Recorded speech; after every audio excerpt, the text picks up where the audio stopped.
আসসালামু আলাইকুম। পার্ট 1 আমাদের কমপ্লিট। পার্ট 2 তে আমরা টপিক 7 থেকে টপিক 13 পর্যন্ত আমরা পড়বো। সো পার্ট 1 এ আমি এটাকে ডাইপোল মোমেন্ট লিখছিলাম। আসলে দেখো আমরা পোলারিটি যখন পড়তেছিলাম তখনই কিন্তু আমরা ডাইপোল মোমেন্ট পড়ে আসছি ওখান থেকে, ঠিক আছে? আচ্ছা, আর এইটা হচ্ছে ম্যাগনেটিক মোমেন্ট, ঠিক আছে? আচ্ছা, সো আমরা একদম সরাসরি টপিকে চলে যাই। আর যারা পার্ট 1 মিস করছো আমি বলবো যে ভাই একটু পার্ট 1টা কষ্ট করে দেখে আসো। পার্ট 1টা কোথায় পাবো আমি বলি, আমার চ্যানেলে চলে যাও, আমার চ্যানেলে গিয়ে প্লে লিস্টে চলে যাও। প্লে লিস্টে গেলেই দেখবা লাস্ট নাইট ফাইট সিরিজ নামে একটা প্লে লিস্ট আছে, ওইখানে চলে যাবা। ঠিক আছে, ওখানে গেলে পরে তুমি এইটার পার্ট 1 পাবা। আর আমি হচ্ছে এই ভিডিও ডেসক্রিপশন বক্সে তোমার হচ্ছে পার্ট 1 এর লিংক দিয়ে দেবো, ঠিক আছে? আচ্ছা, পার্ট 1 এ আমরা কি কি পড়ছি? ম্যাগনেটিজম পড়ছি, অক্সাইড নেচার পড়েছি, স্ট্রেংথ অফ বেস পড়েছি, ইলেকট্রোনেগেটিভিটি বা তড়িৎ পড়েছি, পোলারিটি পড়েছি, বন্ড নাম্বার ক্যালকুলেশন পড়েছি। এবার হচ্ছে আমাদের ম্যাগনেটিক মোমেন্ট। আচ্ছা, তো টপিক 7 হচ্ছে magnetic moment of A compound বা কোনো একটা যৌগের ম্যাগনেটিক মোমেন্ট কত সেটা নির্ণয় করা। আমরা ট্রিক্স এর মাধ্যমে শিখবো। ওকে, দেখো এখানে K4FeCN6 এর ম্যাগনেটিক কম্পাউন্ড ম্যাগনেটিক মোমেন্ট কত, এর ম্যাগনেটিক মোমেন্ট কত। আচ্ছা, তো এখন দেখো যে এই যৌগের ম্যাগনেটিক মোমেন্ট কিভাবে নির্ণয় করবো। ওকে, তো ট্রিক্সটা কি দেখো, তুমি যৌগ থেকে জাস্ট ধাতুটা অর্থাৎ ডি ব্লক মৌলটা আলাদা করবা। ডি ব্লক মৌল নিবা, নিচো ডি ব্লক মৌল। এবার তার চার্জ নির্ণয় করবা। কি নির্ণয় করবা ভাইয়া? চার্জ। চার্জ নির্ণয় করবা। চার্জ নির্ণয় করার পরে তার ইলেকট্রন বিন্যাস করবা। কি ইলেকট্রন বিন্যাস করবা? ইলেকট্রন বিন্যাস করবা। ইলেকট্রন বিন্যাস করার পরে সিঙ্গেল ইলেকট্রন সংখ্যা কাউন্ট করবা। কি বললাম? সিঙ্গেল ইলেকট্রন সংখ্যা কাউন্ট করবা। Then mu equal to root over n into n plus two apply করো। Root over n into n plus two apply করবা। তাহলে এখানে এই যে সিঙ্গেল ইলেকট্রন সংখ্যা এটাই হচ্ছে আপনার এন, এটাই কি এন। ওকে, আসো তাহলে আমরা এবার একটু এক্সাম্পলে চলে যাই। তো কোশ্চেন কি বলছে? K4FeCN6। এখন এই যৌগের ভিতরে ডি ব্লক কোনটা আছে? এই যৌগের ভিতরে ডি ব্লক আছে লোহা, Fe আছে, তাই না? তাহলে এখন এই ডি ব্লকের চার্জ নির্ণয় করি। দেখেন যৌগটা কি? K4FeCN6। এর যদি চার্জ নির্ণয় করতে যাই, পটাশিয়ামের চার্জ কত? +1 আছে কয়টা? 4টা। প্লাস ফেরামের কত? যার মান ধরলাম A। ওকে, প্লাস সিএন এর যার মান কত? -1 আছে কয়টা? 6টা। ইকুয়াল দিয়ে কত লিখবো? 0 লিখবো। তাহলে দেখেন তো, +4 +x -6 ইকুয়াল 0। অতএব x ইকুয়াল টু কত আসতেছে? +2। এই +2 যার মান কার? এই +2 যার মান হচ্ছে ডি ব্লক মৌল অর্থাৎ এই যে লোহার। এখানে হচ্ছে Fe2+, তাই না? এখন দেখো Fe2+ এর কি করতে হবে? ইলেকট্রন বিন্যাস করতে হবে। তাহলে Fe2+ এর ইলেকট্রন বিন্যাস করলে আমরা পাবো 4s0 3d6। 4s0 3d6। আচ্ছা, 3d6 মানে কি? ডি অরবিটালে কয়টা ইলেকট্রন আছে? 6টা ইলেকট্রন আছে, তাই না? তাহলে ডি অরবিটালে 6টা ইলেকট্রনে যদি আমরা ইলেকট্রন বিন্যাস করি, দেখো d6 ডি অরবিটালে কয়টা ইলেকট্রন আছে ভাইয়া? 6টা আছে। ডি অরবিটাল কয়টা ভাগে বিভক্ত? 5টা ভাগে বিভক্ত, তাই না? আচ্ছা, ডি অরবিটাল 5টা ভাগে বিভক্ত। 5টা অরবিটালে কয়টা আছে? 6টা আছে। 1 2 3 4 5 6, তাই না? তাহলে দেখেন তো এখানে সিঙ্গেল ইলেকট্রন কয়টা আছে? 1 2 3 4, 4টা সিঙ্গেল ইলেকট্রন আছে, অর্থাৎ n ইকুয়াল 4। তাহলে 4টা সিঙ্গেল ইলেকট্রন আছে। এবার আমরা আমরা কি করলাম? এবার আমরা এই সিঙ্গেল ইলেকট্রন সংখ্যাটা এখানে বসাই। তাহলে মিউ ইকুয়াল টু, দেখেন তো, root over 4 into 4 plus 2, root over 4 into 4 আর 2 যোগ করলে কত হয়? 6। তাহলে √24। ঠিক আছে, তাহলে এটাই হচ্ছে আপনার কি? Magnetic moment. ক্লিয়ার? আচ্ছা, এখন দেখেন অপশনে কিন্তু √6 থাকবে, √24 নাও থাকতে পারে। অপশনে কিন্তু দশমিকের পর সামথিং থাকতে পারে। তো এখন দেখেন আমরা এটা একটু ক্যালকুলেশন করি যে 24 কে রুট করলে কত হয়। তো একটা জিনিস খেয়াল করেন যে 24 কে রুট করলে কত আসতে পারে। আচ্ছা, তো দেখেন 24-এর আগে পিছের একটু আমরা বর্গ সংখ্যাগুলো একটু দেখি। 24-এর আগে হচ্ছে 16 এবং 24-এর পরে হচ্ছে কি 25। তাহলে এটাকে যদি আমরা রুট করি, দেখেন 16টাকে যদি আমরা রুট করি তাহলে হয় কত? 4। আর 25-কে রুট করলে হয় কত? 5। তাহলে 24-কে রুট করলে কত হবে? নিশ্চয়ই 4 এবং 5 এর সামথিং, অর্থাৎ 4 এবং 5 এর মাঝের সংখ্যা। তাহলে 4 এবং 5 এর মাঝে কি আছে? 4 পয়েন্ট সামথিং। এখন দেখেন তো 24 কার কাছাকাছি? নিশ্চয়ই 25-এর কাছাকাছি। তাহলে 25-এর কাছাকাছি অর্থাৎ 4.9 সামথিং অ্যান্সার আসবে। ঠিক আছে, সো চোখ বন্ধ করে বলা যায় যে এই যে K4FeCN6 এইটার ম্যাগনেটিক মোমেন্ট হচ্ছে আপনার 4.9 এর কাছাকাছি। কি ক্লিয়ার? আচ্ছা, যাদের এখনো কনফিউশন আছে তাদের জন্য আমি আরেকটা এক্সাম্পল দেখাচ্ছি। ওকে, আরেকটা এক্সাম্পলে চলে যাই। ফর এক্সাম্পল মনে করেন আমি আপনাকে বললাম কি যে Cu NH3 whole 2 sorry NH3 whole 4 Cl2 এই যৌগের ম্যাগনেটিক মোমেন্ট কত। তাহলে এখন এখানে আমাদের ডি ব্লক মৌল কোনটা? কপার। তাহলে এই ডি ব্লক মৌলটা আমরা নিলাম, এটার এবার চার্জ নির্ণয় করি। তাহলে কপারের চার্জ মনে ধরলাম এক্স প্লাস NH3 এর চার্জ কত? 0। তাহলে 0 ইন্টু 4 প্লাস ক্লোরিনের চার্জ কত? -1 আছে কয়টা? দুইটা, ইকুয়াল দিয়ে লিখলাম 0। তাহলে এক্স প্লাস 0 -2 ইকুয়াল 0, অতএব এক্স ইকুয়াল টু কত আসতেছে? +2। তাহলে কপারের চার্জ কত? এখানে 2 প্লাস, কপার 2 প্লাস মানে এটা কি? কপার 2 প্লাস মানে হচ্ছে আপনার 4s0 3d9। তাহলে ডি অরবিটাল কয়টা ভাগে বিভক্ত ভাইয়া? 5টা ভাগে বিভক্ত। 1 2 3 4 5, 5টা ভাগে বিভক্ত, তাই না? 5টা ভাগে বিভক্ত যদি হয়, এখন আমরা এটা একটু ইলেকট্রন বিন্যাস করি। 1 2 3 4 5 6 7 8 9। দেখেন তো এবার আমাদের কাজটা কি? সিঙ্গেল ইলেকট্রন নেওয়া। তাহলে সিঙ্গেল ইলেকট্রন আছে কয়টা? একটা। তাহলে n ইকুয়াল টু কত? 1। এবার সূত্র অ্যাপ্লাই করি, mu equal two √1 into 1 plus 2। তাহলে কত হয়? 1 ইন্টু 3। তাহলে 1 ইন্টু 3 মানে কি? 3। তাহলে √3 কত হয় বলেন তো? √3 হচ্ছে 1.73। চোখ বন্ধ করে বলা দেওয়া যায়, √3 মানে হচ্ছে 1.73। মাথায় রাখবেন, √2 এর ভ্যালু 1.41, √3 ভ্যালু হচ্ছে 1.73 এবং √5 এর ভ্যালু হচ্ছে 2.23। আপনি ফিজিক্সের ম্যাথ করেন বা কেমিস্ট্রির ম্যাথ করেন, যেখানেই ম্যাথ করেন আপনার রুট ওভারের কিন্তু অনেক সময় চলে আসে, ঠিক আছে? সো ম্যাথমেটিক্স বা ক্যালকুলেশন গুলো খুব দ্রুত করার জন্য এই ভ্যালুগুলো মাথায় রাখবা। 1.41, 1.73, 2.23, এই ভ্যালুগুলো খুব ভালো করে মাথায় রাখবা। যদি মুখস্থ থাকে তাহলে তোমার দেখবা যে রুটের অনেক ক্যালকুলেশন খুব ইজিলি হয়ে যাবে। ওকে, আচ্ছা, আমরা আরেকটা যৌগ নিই। হ্যাঁ, আমরা আরেকটা যৌগ নিয়ে আরেকবার ক্যালকুলেশন করি, ঠিক আছে? Practice makes a man perfect. আমরা আরেকটা প্র্যাকটিস করি। দেখো, খেয়াল করো, সেটা হচ্ছে কি, ধরো আমি বললাম কি ভাইয়া আমাদের কাছে আছে Zn NH3 হোল 4 Cl2, এইটা আছে। তাহলে এখন এখানে আমাদের ডি ব্লক কোনটা? জিঙ্ক। তাহলে এটাকে নিলাম, এটা জারণ মান ধরলাম আমরা x প্লাস NH3 আছে, এর জারণ মান কত? 0। যে কোনো যৌগের জারণ মান কত হয়? 0 হয়। আছে কয়টা? 4টা। প্লাস ক্লোরিনের জারণ মান কত? -1 আছে কয়টা? 2টা। ইকুয়াল কত লেখা যায়? 0 লেখা যায়।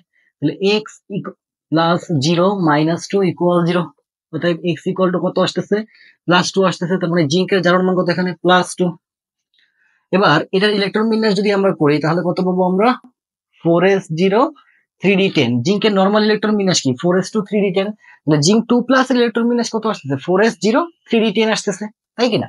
এবার ডি অরবিটালের আমরা যদি ইলেকট্রন বিন্যাস করি, দেখেন ডি অরবিটালে আছে কয়টা? 10টা ইলেকট্রন আছে না?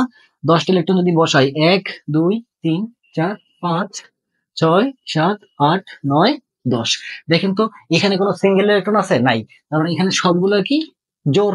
তাহলে n ইকুয়াল টু কত? 0। যদি n ইকুয়াল টু 0 হয় তাহলে দেখেন তো মিউ ইকুয়াল টু কত আসবে? 0 আসবে না? 0 আসবে। তাহলে এই যে যৌগটা আছে, এই যৌগটার ম্যাগনেটিক মোমেন্ট কত? 0। এখন দেখেন, যেটার ম্যাগনেটিক মোমেন্ট 0 হবে, ওইটা হচ্ছে বেসিক্যালি তার কোনো কি থাকে না,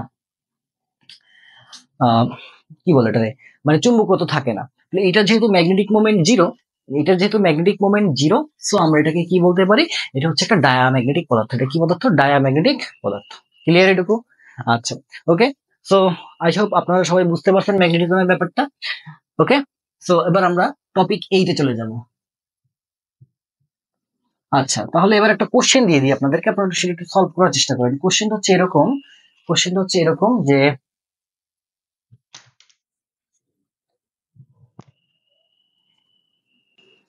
কোশ্চেনটা হচ্ছে আপনার এরকম, ক্রোমিয়াম 3+ এর ম্যাগনেটিক মোমেন্ট কত?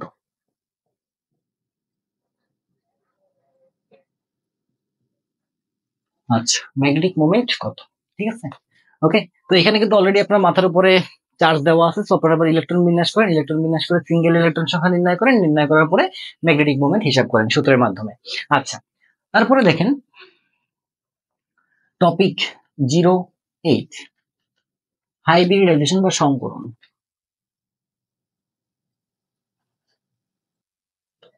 আচ্ছা, সংকরণ। ঠিক আছে, আচ্ছা সংকরণ নির্ণয় করবো আমরা কোন সূত্রের সাহায্যে? আমরা একটা সূত্র মাথায় রাখবো যে H equal to half into V plus X minus C plus A. Okay, তো এখন দেখেন এখানে ভি হচ্ছে আপনার কেন্দ্রীয় মৌলের, তো লিখি আমি কেন্দ্রীয় মৌলের যোজন ইলেকট্রন সংখ্যা। এক্স কি? এক্স হচ্ছে আপনার এখানে একযোজী মূলক সংখ্যা।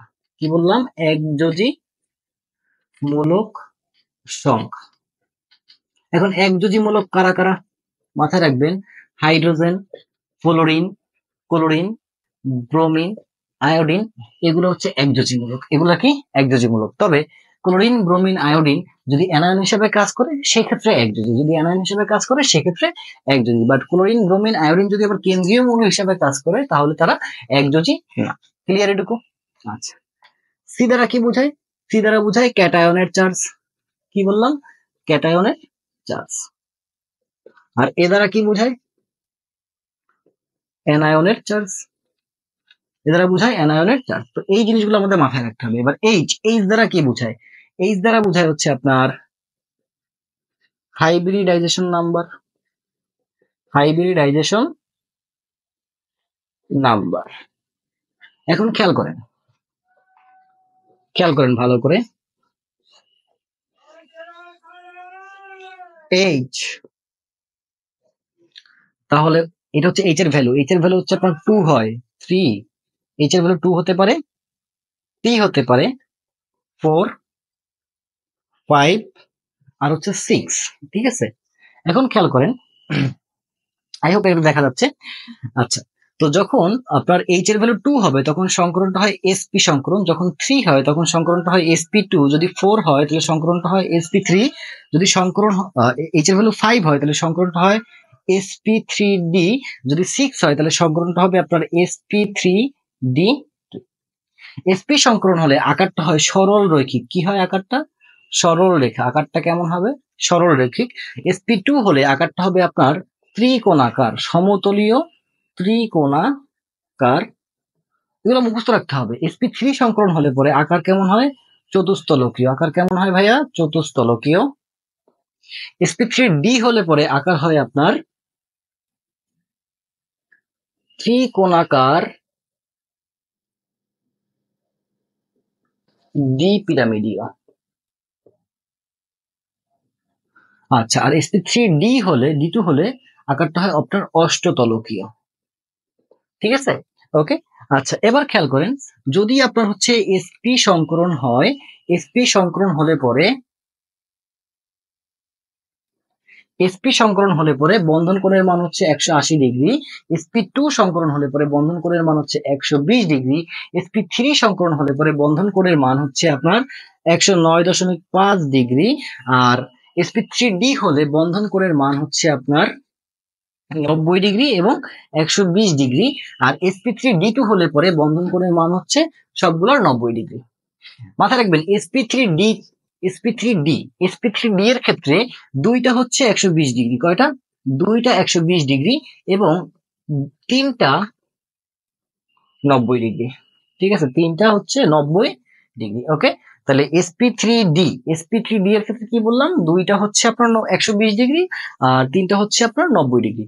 আচ্ছা, এবার দেখেন, খেয়াল করেন, আমরা কোশ্চেনে চলে যাই। ঠিক আছে, আমরা কোশ্চেনে চলে যাই।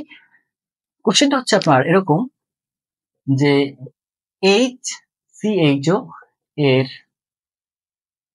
সংকরণ, মানে 14 গোষ্ঠী আমরা নির্ণয় করবো। এই CHO এর সংকরণ কি হবে, এর আকার কেমন হবে, এর বন্ধন কোণের মান কেমন হবে, সবগুলোই আমরা নির্ণয় করব। এখন খেয়াল করেন, দেখেন এখানে আমাদের কেন্দ্রীয় মৌলটাকে, কেন্দ্রীয় মৌল হচ্ছে কার্বন। কেন্দ্রীয় মৌলটাকে ভাইয়া, কেন্দ্রীয় মৌল হচ্ছে কার্বন। যদি আমাদের কেন্দ্রীয় মৌল বলে দেয় তাহলে ভালো কথা, আর যদি কেন্দ্রীয় মৌল না বলে তাহলে সেক্ষেত্রে কিন্তু আমাদের বুঝে নিতে হবে যে কোনটা আসলে কেন্দ্রীয় মৌল আর কোনটা কেন্দ্রীয় মৌল না। মাথায় রাখবেন যে হাইড্রোজেন এবং ফ্লোরিন কখনোই কেন্দ্রীয় মৌল হতে পারে না। কি বললাম? হাইড্রোজেন এবং ফ্লোরিন কখনোই কেন্দ্রীয় মৌল হতে পারে না। কেন্দ্রীয় মৌল চেনার উপায়টা কি সেটা একটু বলে দিচ্ছি, যে একটা যৌগের ভিতরে অনেকগুলো মৌল থাকবে, তাই না? একটা যৌগের ভিতরে অনেকগুলো মৌল থাকবে, সেই মৌলগুলোর মধ্যে যার যোজনী বেশি, কি বললাম?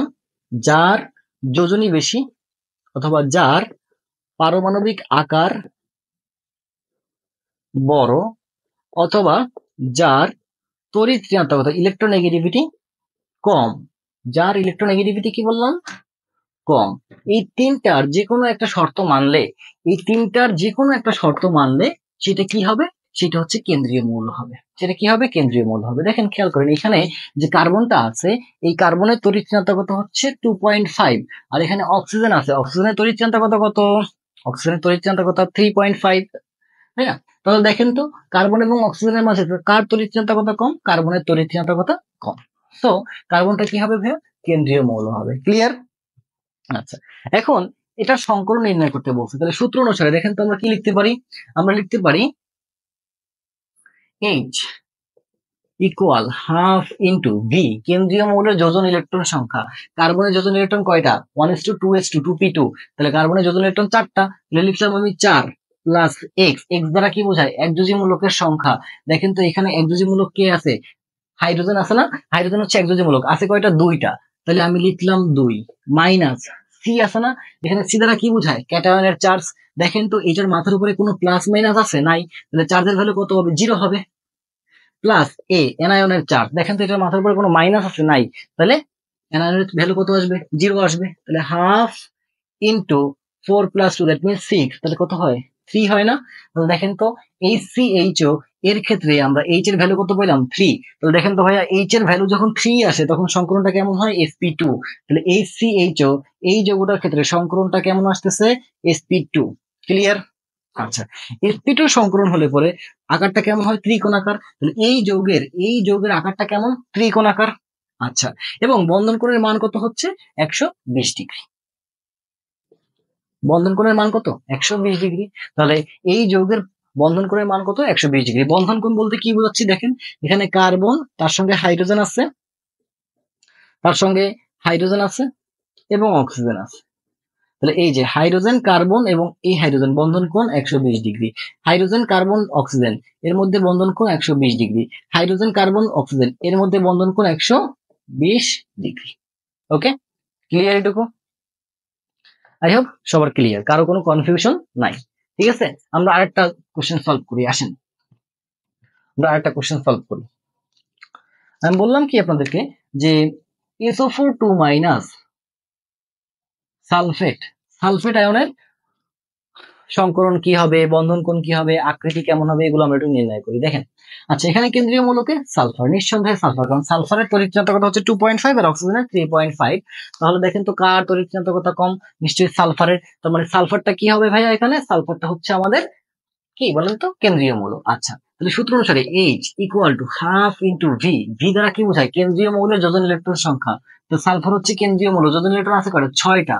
ঠিক আছে, প্লাস এক্স। এক্স দ্বারা কি বোঝায়? একযোজী মূলক। দেখেন তো এইখানে কোনো একযোজী মূলক আছে? নাই, একযোজী মূলক সংখ্যা কত? 0। মাইনাস সি দ্বারা কি বোঝায়? ক্যাটায়নের চার্জ। দেখেন তো এটা কি কোনো ক্যাটায়ন? না, এটা হচ্ছে অ্যানায়ন, তাহলে 0। প্লাস এ দ্বারা কি বোঝায়? অ্যানায়নের চার্জ। এটা হচ্ছে অ্যানায়ন, চার্জ কত আছে? 2 আছে, তাহলে দিলাম আমরা 2। কিন্তু এই মাইনাস কিন্তু নেওয়া যাবে না, শুধুমাত্র ভ্যালুটা নেবেন। তাহলে দেখেন তো হাফ ইন্টু 6 + 2 মানে কি 8, তাহলে হাফ ইন্টু 8 মানে কি 4। তাহলে দেখেন তো যখন আমরা এইচ এর ভ্যালু 4 পাই, 4 পাইলে পরে সংকরণটা কি হয়? sp3। তাহলে সালফেটের সংকরণটা হচ্ছে আপনার sp3। sp3 সংকরণ হলে পরে তার আকারটা কেমন হয়? চতুস্তলকীয় আকার হয়। তাহলে এটার আকারটা কেমন ভাইয়া? চতুস্তলকীয়। চতুস্তলকীয় আকার কেমন হয় জানেন? চতুস্তলকীয় আকার হচ্ছে এরকম, এই যে, ঠিক আছে, এটা হচ্ছে চতুস্তলকীয় আকার। আপনারা এটার সঙ্গে এভাবে ইউজ টু, ঠিক আছে, এই যে এইভাবে আপনারা use to,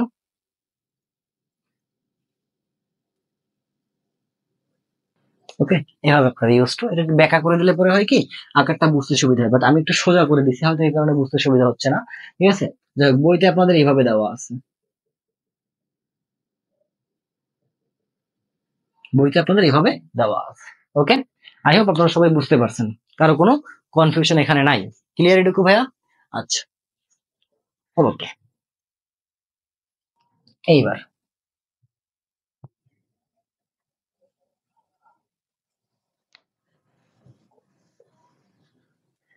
XC F2 xenon difluoride, xenon ডাইফ্লোরাইডের আমরা সংকরণ নির্ণয় করবো, তাই না? আচ্ছা, তো আমাদের এখানে কেন্দ্রীয় মূলকে জেনন। আচ্ছা, তো জেননের যোজন ইলেকট্রন কয়টা? 8টা। তাহলে দিলাম আমরা ভি এর ভ্যালু 8 প্লাস এক্স দ্বারা কি বোঝায়? একযোজী মূলক। দেখেন তো একযোজী মূলক আছে কয়টা এখানে? ফ্লোরিন, ফ্লোরিন কি একযোজী মূলক না? একযোজী মূলক আছে 2টা, তাহলে দিলাম আমরা 2 মাইনাস সি দ্বারা কি বোঝায়? ক্যাটায়নের চার্জ, মাথার উপরে কোনো প্লাস আছে? নাই, 0। এ দ্বারা কি বোঝায়? অ্যানায়নের চার্জ, মাথার উপরে কোনো মাইনাস আছে? নাই, তাহলে 0। হাফ ইন্টু 10 কত হয়? 5। 5 হলে পরে সংকরণটা কেমন হয় দেখেন তো? 5 হলে পরে কি হয়? sp3d হয় না? তাহলে এই যে xeF2 এর সংকরণটা কি ভাইয়া? sp3d। sp3d সংকরণ হলে পরে তার আকার কেমন হয় দেখেন তো? ত্রিকোণাকার দ্বিপিরামিডীয়, অর্থাৎ xeF2 এর আকারটা কেমন? ত্রিকোণাকার দ্বিপিরামিডীয়।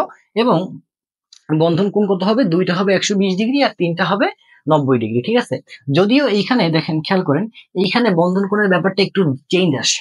এখানে বন্ধন কোণের ব্যাপারটা একটু চেঞ্জ আসে এই কারণে যে এখানে লোন পেয়ার ইলেকট্রন আছে। ওকে, আচ্ছা, তো এবার আমরা একটু বন্ধন কোণ নিয়ে কথাবার্তা বলবো, কারণ বন্ধন কোণ থেকে প্রায় প্রশ্ন আসে এবং আপনারা সবাই ভালো করেই জানেন যে বন্ধন কোণ কতটা ইম্পর্টেন্ট, ঠিক আছে? আচ্ছা, তো খেয়াল করেন,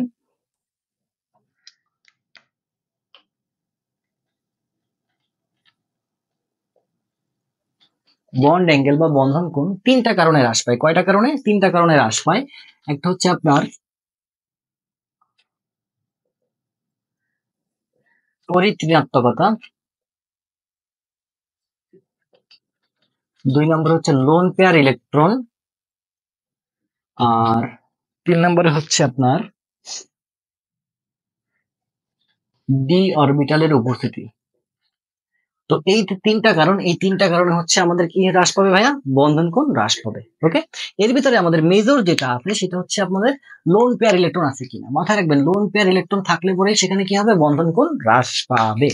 ওকে, আমরা একটা এক্সাম্পল দেখি, দেখেন তো, খেয়াল করেন, NH3, NH3 এর ক্ষেত্রে আমরা H equal to half into V.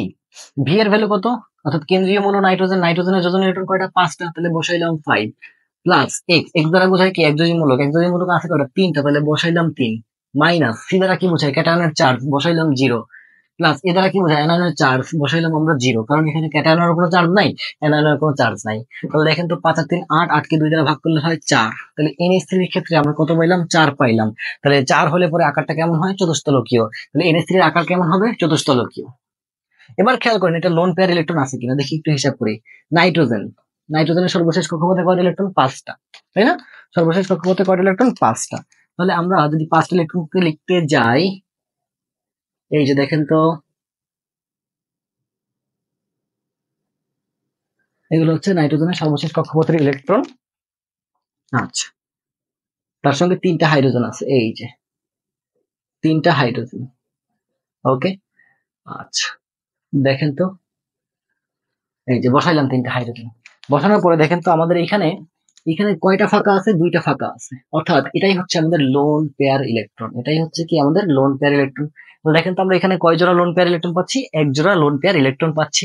তাহলে NH3 এর ক্ষেত্রে 1 জোড়া লোন পেয়ার ইলেকট্রন আছে, 1 জোড়া কি আছে? লোন পেয়ার ইলেকট্রন আছে। তাহলে লোন পেয়ার ইলেকট্রন থাকলে পরে বন্ধন কোণের মান 2.5 ডিগ্রি হ্রাস পায়। কতখানি হ্রাস পায় ভাইয়া? 2.5 ডিগ্রি হ্রাস পায়। দেখেন, চতুস্তলকীয় হওয়ার কারণে তার বন্ধন কোণের মান কত হওয়া হচ্ছিল? 109.5 ডিগ্রি হওয়া উচিত ছিল, বাট সেখান থেকে যদি 2.5 ডিগ্রি হ্রাস পায় তাহলে কত থাকে? 107 ডিগ্রি। তাহলে NH3 এর বন্ধন কোণ কত? 107 ডিগ্রি। এবার খেয়াল করেন, আমরা একটু H2O এর দিকে তাকাই। H2O, H2O এর ক্ষেত্রে আপনি দেখবেন, হিসাব করবেন যে হাইব্রিডাইজেশন নাম্বার 4 আসবে, অর্থাৎ এর সংকরণটা কেমন হবে? sp3 সংকরণ হবে। sp3 সংকরণ হলে কত হয়? বন্ধন কোণ 109.5 ডিগ্রি। এবার দেখি এখানে লোন পেয়ার ইলেকট্রন আছে কয়টা? এখানে লোন পেয়ার ইলেকট্রন আছে কয়টা? H2O দিলাম আমি অক্সিজেন। তাহলে অক্সিজেনের সর্বশেষ কক্ষপথে কয়টা ইলেকট্রন থাকে? 6টা ইলেকট্রন থাকে, তাই না? তাহলে দেখেন তো, 1 2 3 4 5 আর এই 6, ঠিক আছে? আচ্ছা, তো এখন খেয়াল করেন, এখানে কয়টা হাইড্রোজেন যুক্ত আছে? 2টা হাইড্রোজেন যুক্ত আছে। এই একটা হাইড্রোজেন, এই একটা হাইড্রোজেন, হাইড্রোজেন হাইড্রোজেন, তাই না? তাহলে দেখেন তো, খেয়াল করেন তো, এখানে আমাদের কয়টা মুক্ত জোড় ইলেকট্রন আছে? 2 জোড়া লোন পেয়ার ইলেকট্রন আছে। লোন পেয়ার ইলেকট্রন দেখেন, ভালো করে খেয়াল করেন, লোন পেয়ার ইলেকট্রন কয় জোড়া আছে? 2 জোড়া আছে না? এক জোড়ার জন্য কতখানি হ্রাস পাবে? 2.5। তাহলে 2 জোড়ার জন্য হ্রাস পাবে কত? 2.5 ইন্টু 2, অর্থাৎ 5 ডিগ্রি হ্রাস পাবে। তো পৃথিবীর সংকলনের জন্য আমাদের বন্ধন কোণের মান কত হয়? 109.5 ডিগ্রি। সেখান থেকে আপনি 5 ডিগ্রি বাদ দেন, তাহলে কত থাকে? 104.5 ডিগ্রি। তাহলে পানির বন্ধন কোণ কত? 104.5 ডিগ্রি। ক্লিয়ার? আশা করি আপনারা সবাই বুঝতে পারছেন।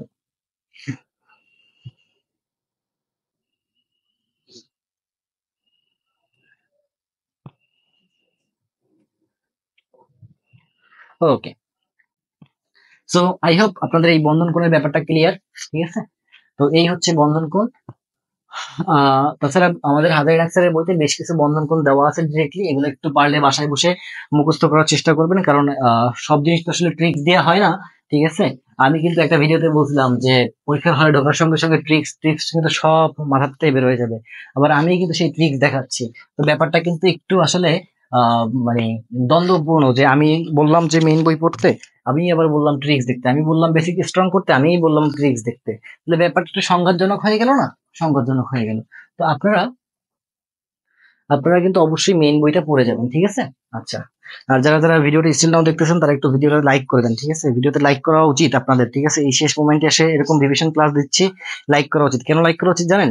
যে এই গরমের ভিতরে, মারাত্মক গরমের ভিতরে, ঠিক আছে, মানে আমি পড়াইতে পড়াইতে ঘামায় যাচ্ছি, আপনারা ভিডিও দেখতেছেন অথচ লাইক করতেছেন না। এটা খুবই দুঃখজনক। ঠিক আছে, এটা খুবই দুঃখজনক। আসেন, magnetic moment clear, hybridisation clear, lone pair electron সংখ্যা, টপিক 9। কাজটা কি আমাদের এবার? লোন পেয়ার ইলেকট্রন সংখ্যা নির্ণয়। ঠিক আছে, লোন পেয়ার ইলেকট্রন সংখ্যা নির্ণয়। ওকে, আচ্ছা। তো দেখেন, এই লোন পেয়ার ইলেকট্রন সংখ্যা নির্ণয়ের জন্য আমি কোনো ট্রিক্স দেখাবো না। কেন দেখাবো না ট্রিক্স? যে আপনি যদি ট্রিক্স দেখেন তাহলে হচ্ছে আপনি শুধু লোন পেয়ার ইলেকট্রন সংখ্যা নির্ণয় করা শিখবেন। বাট আপনি যদি এবার আমার বেসিকটা বুঝেন, তাহলে আপনি লোন পেয়ার ইলেকট্রন তো নির্ণয় করতে পারবেনই, তার সঙ্গে বন্ড পেয়ার ইলেকট্রন সংখ্যাও নির্ণয় করতে পারবেন, অর্থাৎ বন্ধনজোড় ইলেকট্রন সংখ্যাও নির্ণয় করতে পারবেন। ঠিক আছে, আচ্ছা। তো আমাদের প্রথম কোশ্চেনটা হচ্ছে, প্রথম যে কোশ্চেন সেটা হচ্ছে, ধরেন আমি বললাম কি যে CCl4 যৌগে কতগুলা বন্ড পেয়ার আছে, কতগুলা লোন পেয়ার আছে। CCl4 যৌগে কতগুলা বন্ড পেয়ার আছে, কতগুলা লোন পেয়ার আছে। আপনারা কি করবেন? কেন্দ্রীয় মৌলটা বাছাই করবেন। কেন্দ্রীয় মৌল বাছাই করা তো শিখেছি। কেন্দ্রীয় মৌল কিভাবে চিনবা? দেখো, কেন্দ্রীয় মৌল চেনার উপায় হচ্ছে তোমার যৌগের মধ্যে যার যোজনী সবচেয়ে বেশি থাকবে সেটা হচ্ছে কেন্দ্রীয় মৌল, অথবা যার পারমাণবিক আকার বড় থাকবে সেটা কেন্দ্রীয় মৌল, অথবা যার তড়িৎ ঋণাত্মকতা কম হবে। এই তিনটা শর্তের যে কোনো একটা শর্ত যদি মানে, তাহলে বুঝবো সেটা হচ্ছে কেন্দ্রীয় মৌল। ঠিক আছে, তো CCl4 এখানে দেখো, কার্বনের হচ্ছে তোমার 2.5 তড়িৎ ঋণাত্মকতা, এবং ক্লোরিনের হচ্ছে তোমার কত? 3.0। তাছাড়া দেখো তো, এই যৌগে কার সংখ্যা বেশি আছে? ক্লোরিনের সংখ্যা বেশি আছে। কার সংখ্যা কম আছে? কার্বনের সংখ্যা কম আছে।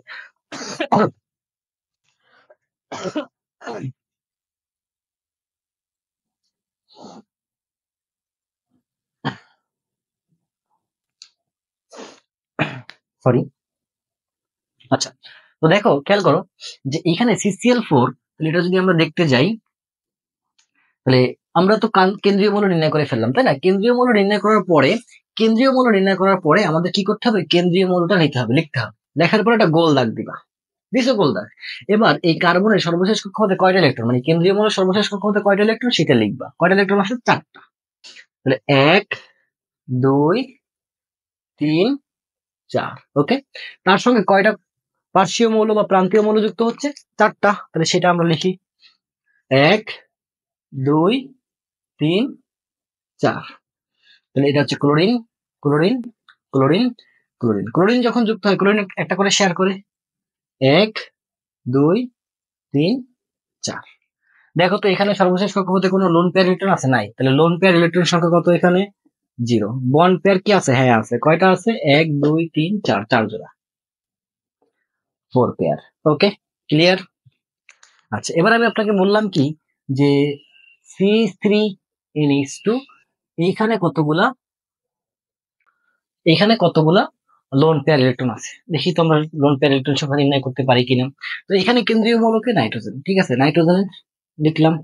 নাইট্রোজেনের সর্বশেষ কক্ষপথে কয়টা ইলেকট্রন? 5টা ইলেকট্রন। তাহলে আমরা 5টা ইলেকট্রন লিখি, 1, 2, 3, 4, 5। এখন দেখো তো এই নাইট্রোজেনের সঙ্গে কয়টা হাইড্রোজেন যুক্ত আছে? 2টা হাইড্রোজেন যুক্ত আছে। তাহলে লিখলাম এই একটা হাইড্রোজেন, এখানে একটা ইলেকট্রন হাইড্রোজেনের, আর একটা হাইড্রোজেন লিখলাম, এখানে একটা ইলেকট্রন হাইড্রোজেনের। তার সঙ্গে কি যুক্ত আছে? CH3। তাহলে এইখানে আমি CH3 লিখে দিলাম। তো CH3 একটা ইলেকট্রন নিয়ে যুক্ত হয়। ক্লিয়ার? তাহলে দেখেন তো এখানে এই নাইট্রোজেনের কয় জোড়া আছে? এক জোড়া আছে। কয় জোড়া লোন পেয়ার ইলেকট্রন আছে? এক জোড়া। তাহলে এটাই হচ্ছে আমাদের লোন পেয়ার। ক্লিয়ার এটুকু? ক্লিয়ার? আচ্ছা, এখন দেখেন আমরা যে লোন পেয়ার গুলো নির্ণয় করছি, এই লোন পেয়ার গুলো কিন্তু সব কেন্দ্রীয় মৌলের। কার? কেন্দ্রীয় মৌলের। আচ্ছা, কেন্দ্রীয় মৌল ছাড়া কি লোন পেয়ার থাকে না? থাকে। প্রান্তীয় মৌলের কিন্তু লোন পেয়ার কেন্দ্রীয় মৌলের চেয়ে বেশি থাকে। মাথায় রাখবা, প্রান্তীয় মৌলের লোন পেয়ার কেন্দ্রীয় মৌলের চেয়ে বেশি থাকে। কিভাবে? দেখো, একটু খেয়াল করো। এতক্ষণ যে আমরা লোন পেয়ার নির্ণয় করছি সেটা হচ্ছে কেন্দ্রীয় মৌলের। এখন যদি প্রশ্নে বলতো এই যৌগের টোটাল লোন পেয়ার কয়টা, টোটাল লোন পেয়ার কয়টা আছে, দেখো এবার তোমাকে প্রান্তীয় মৌল নিয়েও চিন্তা করতে হবে। খেয়াল করো যে আমাদের বিভিন্ন এডমিশনের বইতে যে ছন্দ বা ট্রিক্স গুলো দেওয়া আছে সেগুলো শুধুমাত্র কেন্দ্রীয় মৌলের জন্য। এই জন্যই কিন্তু আমি এখান থেকে তোমাকে কোনো বেসিক মানে ট্রিক্স পড়াই নাই, বেসিকটা পড়াচ্ছি। এই কারণে পড়াচ্ছি যে যদি প্রশ্ন আসে যে প্রান্তীয় মৌলের লোন পেয়ার ইলেকট্রন সংখ্যা নির্ণয় করো অথবা টোটাল লোন পেয়ার ইলেকট্রন সংখ্যা নির্ণয় করো, তখন কিন্তু আর ওই শর্টকাট কাজে লাগবে না। ঠিক আছে? তো বেসিকটাই কিন্তু কাজে লাগবে। এবার দেখো, ক্লোরিনের সর্বশেষ কক্ষপথে কয়টা ইলেকট্রন থাকে? 7টা থাকে না? 7টা থাকে। এইখানে এই যে নীল রঙে দেখতে পাচ্ছিল, এটা কার ছিল? কার্বনের ছিল। এটা একটা কার ছিল? ক্লোরিনের ছিল। তাহলে ক্লোরিনের একটা লিখে ফেলছি, 7টা থেকে একটা লিখে ফেলছি, বাকি আছে কয়টা? 6টা। 1 2 3 4 5 6। ঠিক আছে? তাহলে এখানে 1 2 3 3 জোড়া পাইলাম। ঠিক সেম ভাবে দেখো, 1 2 3, 1 2 3, 1 2 3। তাহলে দেখো তো একটা ক্লোরিনের কয় জোড়া আছে? 3 জোড়া। তাহলে 4টা ক্লোরিনের কত থাকবে? 3 গুণ 4, 3 4 12 জোড়া। ঠিক আছে? তাহলে এইখানে CCl4 এর টোটাল লোন পেয়ার আছে কয় জোড়া? 12 জোড়া। আর যদি কেন্দ্রীয় মৌল বলতো, তাহলে কেন্দ্রীয় মৌলের লোন পেয়ার কত? কেন্দ্রীয় মৌলের লোন পেয়ার 0। ক্লিয়ার এটুকু? I hope clear. আচ্ছা, এবার NH3 লোন পেয়ার কয়টা? এক জোড়া দেখে আসছিলাম না? এই এক জোড়া কার ছিল বলেন তো? এই এক জোড়া ছিল নাইট্রোজেনের, তাই না? নাইট্রোজেনের। এখানে হাইড্রোজেনটা কি? প্রান্তীয়। মাথায় রাখবা, প্রান্তীয় মৌল হিসেবে যদি হাইড্রোজেন থাকে তার কোনো প্রান্তীয় মৌলের কোনো কি থাকে না? লোন পেয়ার থাকে না। অর্থাৎ হাইড্রোজেনের কোনো লোন পেয়ার থাকে না। হাইড্রোজেনের কোনো লোন পেয়ার থাকে না। অর্থাৎ এখানে শুধুমাত্র কেন্দ্রীয় মৌলেরই কি থাকবে? লোন পেয়ার ইলেকট্রন থাকবে। ক্লিয়ার এটুকু? আচ্ছা, এবার আমি বললাম কি ভাইয়া PCl3 এইখানে কতগুলো তোমার লোন পেয়ার ইলেকট্রন আছে? তাহলে PCl3 মানে কি? ফসফরাস। ঠিক আছে? তাহলে কেন্দ্রীয় মৌল ফসফরাস। ঠিক আছে? ফসফরাসের সর্বশেষ কক্ষপথে কয়টা ইলেকট্রন? 5টা ইলেকট্রন। তাহলে আমরা 5 ইলেকট্রন লিখি। 1 2 3 4 5। কয়টা ক্লোরিন যুক্ত হয়েছে? 3টা। এই একটা ক্লোরিন, এই একটা ক্লোরিন, আর এই একটা ক্লোরিন। এই যে, ঠিক আছে? আচ্ছা, তাহলে আমাদের কেন্দ্রীয় মৌলগুলো শেষ। এবার দেখো প্রান্তীয় মৌলের দিকে খেয়াল করো। ক্লোরিনের টোটাল কয়টা ইলেকট্রন থাকবে? 7টা। এর ভিতর লিখছি কয়টা? একটা। বাকি আছে কয়টা? 6টা। তাহলে 1 2 3 4 5 6। ঠিক, এখানেও বাকি আছে 6টা। লিখলাম আমি 6টা। ঠিক আছে? তোমাদের তো লেখার দরকার নাই, কারণ তোমরা দেখলেই এবার বুঝতে পারবা। পারবো না? তাহলে দেখো তো এখানে কয় জোড়া আছে? 3 জোড়া। এখানে কয় জোড়া আছে? 3 জোড়া। এখানে কয় জোড়া আছে? 3 জোড়া। আর এখানে আছে কয় জোড়া? 1 জোড়া। 3 3 9, আর 9 আর 1 10। তাহলে PCl3 এখানে 10 জোড়া টোটাল লোন পেয়ার ইলেকট্রন আছে। তাহলে টোটাল লোন পেয়ার আছে কয় জোড়া? 10 জোড়া। কেন্দ্রীয় মৌলের আছে কয় জোড়া? 1 জোড়া। আর প্রান্তীয় মৌলের আছে কয় জোড়া? 9 জোড়া। ক্লিয়ার এটুকু? তো আই হোপ তোমরা লোন পেয়ার ইলেকট্রন সম্পর্কে ক্লিয়ার আইডিয়া পেয়েছো। লোন পেয়ার ইলেকট্রন সম্পর্কে ক্লিয়ার আইডিয়া পেয়েছো। এই হচ্ছে আজকের মতো। আমার মারাত্মক কষ্ট হয়ে যাচ্ছে, আসলে আমি এক্সট্রিমলি সরি, মারাত্মক কষ্ট হয়ে যাচ্ছে। আমি এই যে বাকি 10 11 12 13 এটার জন্য আরেকটা ভিডিও করব। এই মুহূর্তে আর আসলে আমাকে দ্বারা হচ্ছে না। ঠিক আছে? তো আমি এক্সট্রিমলি সরি, বাট তোমাদের জন্য আমি একটা আলাদা ভিডিও করে দেবো। তো সবাই ভালো থাকো, সুস্থ থাকো, চ্যানেলটাকে সাবস্ক্রাইব করে রাখো। আল্লাহ হাফেজ।